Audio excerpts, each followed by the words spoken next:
అధ్యక్షులు కాలనీ అధ్యక్షులు దేవేందర్ రెడ్డి అన్న గారికి మరియు వేదికను అలంకరించిన పెద్దలకి వెంకటేశ్వర కాలనీ పూర్వ ప్రముఖులందరికీ పెద్దలందరికీ కూడా పేరు పేరున హృదయపూర్వక నమస్కారాలు తెలియజేస్తున్నాను. మరి ఈరోజు ఈ విజయం 12వ డివిజన్ ప్రజల విజయము. 66 డివిజన్లలో 12వ డివిజన్కి ఒక ప్రత్యేకత ఉందంటే అది కేవలం 12వ డివిజన్ ప్రజల వల్లనే సాధ్యమైంది.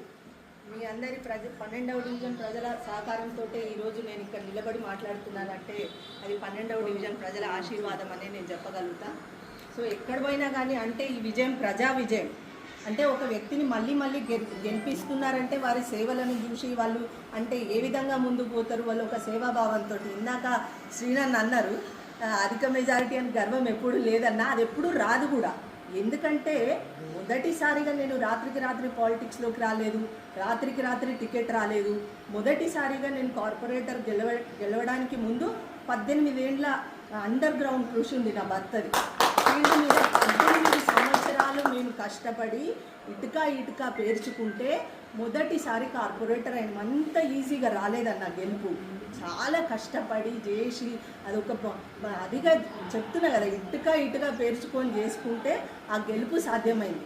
సో మొదటిసారి ఫస్ట్ మేము 2005లో బీజేపీ నుంచి పోటీ చేసి 10 ఓట్లతో ఓడిపోయినాం. సో అది ఎప్పుడు వెన్నులో వణుకు ఒక కొరడా దెబ్బలాగా ఉంటుంది. మాకు గర్వం ఇప్పుడు కాదు, ఎప్పుడు లేదు. ఇప్పుడు కూడా ప్రతిసారి అందరు రెండోసారి మూడోసారి మీ గెలుపు తథ్యం, మీ గెలుపు ఇది. ఎప్పుడో 2 నెలల క్రితమే ఒక సునీల్ రావు గెలుస్తుండ్రు, ఒక రవీందర్ సింగ్ గెలుస్తుండ్రు, ఒక చొప్పరి జయశ్రీ గెలుస్తుందని పేరు వచ్చింది. కానీ అది ఎప్పుడు మాకు అంత ఈజీగా లేదు. ఎందుకంటే మొదటిసారి ఒక ఓటమి చవి చూసినాం కాబట్టి అది మాకు ఎప్పుడు ఒక మనసులో అది ఉంటుంది కాబట్టి ఎప్పుడు పోటీ చేసినా కానీ మొదటిసారిగా పోటీ చేసినంతనే శ్రమించడం అన్న. ఎప్పుడు అప్పుడైనా ఇప్పుడైనా ఎప్పుడైనా కానీ రేపైనా అది మేము మొదటిసారి ఇప్పుడే అడుగు పెడుతున్నాం, ఇప్పుడే పోటీలకు దిగుతున్నాం అన్న విధంగానే మా కృషి మా శ్రమ ఆ విధంగానే ఉంటుంది. కానీ ఎప్పుడు కూడా ఏనాడు ప్రజలు కూడా ఇష్టపడేది ఫస్ట్ దాంట్లోనే.